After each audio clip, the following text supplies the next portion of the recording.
תכירו את המטרופולין קריסוסטימוס, הוא הולך להיות הגיבור שלנו היום. אנחנו עכשיו באי זקינתוס בשנת 1943. באותה שנה נחתו כוחות גרמנים על האי, והורו לכל היהודים להתאסף למחנות ההשמדה. כמובן שהגיבור שלנו לא הסכים. הכוחות הנאצים דרשו רשימה של כל היהודים בעיר. אך כמובן שקריסוסטימוס חשב על רעיון, הוא שרף את הרשימה המקורית, כתב את שמו על הרשימה החדשה, את הרשימה החדשה הוא נתן לנאצים, וכמובן שהם לא כל כך אהבו את הרעיון.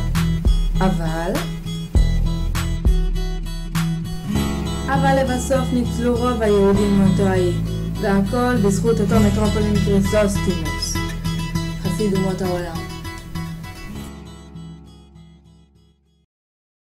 Created using Powtoon.